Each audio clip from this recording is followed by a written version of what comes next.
تمہارے دو بھائیوں کے درمیان اگر کوئی مخالفت ہو جائے، اختلاف ہو جائے، لڑائی جھگڑا ہو جائے تو ان کے درمیان صلح کر رہا ہو، ان کے درمیان صلح کر، یہ سارے مسلمانوں کو اس کا حکم دیا گیا ہے۔ سب سے پہلی بات تو اس سے یہ معلوم ہوتی ہے کہ مسلمانوں کے درمیان اول تو جھگڑا ہونا ہی نہیں چاہیے۔ جب سب بھائی بھائی ہیں تو اس پر ہر ایک شخص اپنے فرائض ادا کرے اور دوسرے کے ساتھ ہمدردی سے، خیرخواہی سے پیش آئے۔ اگر یہ کام کر لے گا تو لڑائی جھگڑے کی نوبت ہی نہیں آئے گی، جس کا اصول رسول کریم صلی اللہ علیہ وسلم نے وہ بیان فرمایا کہ اپنے لیے بھی وہی پسند کرو جو دوسروں کے لیے پسند کرو، اپنے لیے بھی اسی چیز کو برا سمجھو جس کو اپنے لیے برا سمجھو۔ اگر اس اصول پر عمل ہو جائے تو جھگڑا ہی ختم ہو جائے۔ لیکن اس کے باوجود انسان کی طبیعت میں کچھ اختلاف ہوتا ہے، ہر آدمی کی طبیعت ایک جیسی نہیں ہوتی، مزاج میں فرق ہوتا ہے، اس کی وجہ سے بعض اوقات کچھ جھگڑے پیش آ جاتے ہیں۔ طبیعت کا اختلاف اور مزاجوں کا اختلاف ایک حقیقت ہے اور اس سے مفر نہیں، ہر انسان کی طبیعت دوسرے سے جدا ہوتی ہے، تو باوجود بھائی بھائی ہونے کے پھر بھی اختلاف ہو جاتا ہے۔ اگر ایسا اختلاف پیدا ہو جائے تو نبی کریم سرور عالم صلی اللہ علیہ وسلم کی سنت بھی یہی بتاتی ہے اور یہ قرآن کریم کی آیت بھی یہ فرماتی ہے کہ دوسروں کو چاہیے کہ اس جھگڑے کو ختم کرا کر کسی طرح صلح پر لوگوں کو آمادہ کر لیں، اور اس صلح کے بڑے عظیم فائدے اور بہت عظیم اس کا اجر اور ثواب۔ تو کوشش تو شریعت کی یہ ہے کہ جھگڑا پیدا ہی نہ ہو اور مسلمان بھائی بھائی بن کر ایک دوسرے کے ساتھ اس طرح معاملہ کریں جیسے وہ اگر خود کر رہے ہوتے اپنے لیے تو اس وقت جو کچھ پسند کرتے وہ اب بھی اس دوسرے کے لیے ویسے ہی پسند کریں۔ شریعت نے ایسے احکام، لیکن اگر پھر بھی کوئی جھگڑا پیدا ہو جاتا ہے مزاجوں کے اختلاف کی وجہ سے، طبائع کے اختلاف کی وجہ سے، تو اس وقت میں دوسرے مسلمانوں کو حکم دیا گیا ہے کہ تم ان کے درمیان صلح کراؤ۔ حضور نبی کریم سرور عالم صلی اللہ علیہ وسلم ہمیشہ مسجد نبوی میں نماز پڑھاتے، سارے صحابہ کرام رضی اللہ تعالیٰ عنہم نبی کریم صلی اللہ علیہ وسلم کے پیچھے مسجد نبوی میں نماز ادا کیا کرتے تھے، اور مسجد نبوی ہو اور رسول کریم صلی اللہ علیہ وسلم نہ ہو، یہ صحابہ کرام کے لیے انتہائی شاخ تھا کہ وہ کسی اور کے پیچھے نماز پڑھے نبی کریم صلی اللہ علیہ وسلم کے بجائے۔ لیکن ایک حدیث میں آتا ہے کہ ایک مرتبہ نبی کریم صلی اللہ علیہ وسلم کو دیر ہو گئی۔ دیر کیوں ہوئی؟ اس لیے کہ قبا جو 3 میل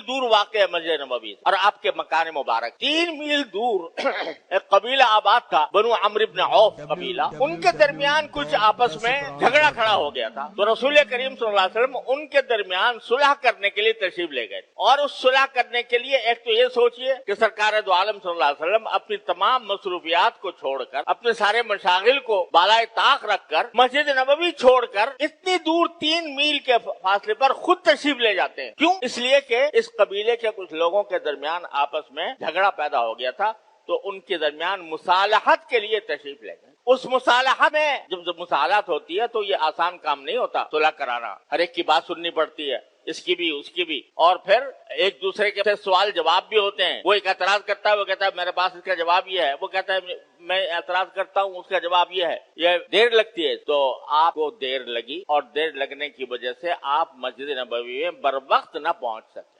کیوں دیر ہوئی تھی رسول کریم صلی اللہ علیہ وسلم کو؟ اس لیے کہ آپ بنو عمرو بن عوف کے یہاں جا کر ان کے درمیان صلح کرانا چاہ رہے تھے، اتنی اہمیت آپ نے دی صلح کرانے کو۔ آج ہمارے ہاں مسئلہ یہ ہو رہا ہے کہ اگر اول تو جھگڑے بے انتہا ہو گئے ہیں پیدا، دوسرے اگر جھگڑے بہت سارے پیدا ہو بھی گئے ہیں تو آدمی بیچ میں پڑنے سے گھبراتے ہیں، بھائی ان کا معاملہ ہے، انہیں کرنے دو، بھگتنے دو، میں کیوں بیچ میں پڑوں؟ حالانکہ قرآن حکم دے رہا ہے فَأَصْلِحُوا بَيْنَ أَخَوَيْكُمْ، اپنے بھائیوں کے درمیان صلح کرانے کی اپنی سی کوشش کر لو۔ اگرچہ آج کل ہوتا یہ ہے کہ مصیبت یہ ہے کہ جو دونوں فریق ہوتے ہیں وہ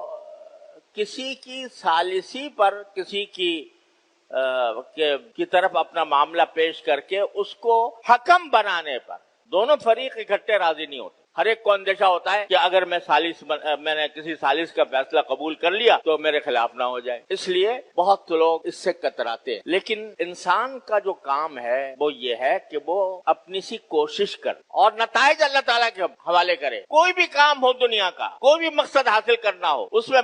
بندہ جو ہے وہ حالات کو تبدیل کرنا اس کے اختیار میں نہیں، لیکن بندے کے کام دو ہیں۔ جو بھی کام کرنا ہو اس کے لیے صحیح کوشش کر لے، صرف کر لے، اپنی سی پوری کوشش کر لے، اور پھر اللہ تعالیٰ سے مانگے یا اللہ میں اپنی طرف سے میں نے کوشش کی ہے، آپ اپنے فضل و کرم سے ان کے درمیان مصالحت پیدا فرما دیجئے، ان کے درمیان جو اختلاف پیدا ہو گیا ہے، جو جھگڑا پیدا ہو گیا ہے، اس کو ختم کروا۔ لیکن بالکل بے پرواہ ہو کر بیٹھ جانا یہ ایک مسلمان کے شایان شان نہیں ہے کہ وہ بالکل بے پرواہ ہو کر بیٹھ جائے۔ حتی الامکان وہ اپنے بھائیوں کے درمیان اگر کہیں جھگڑا ہے تو اس کو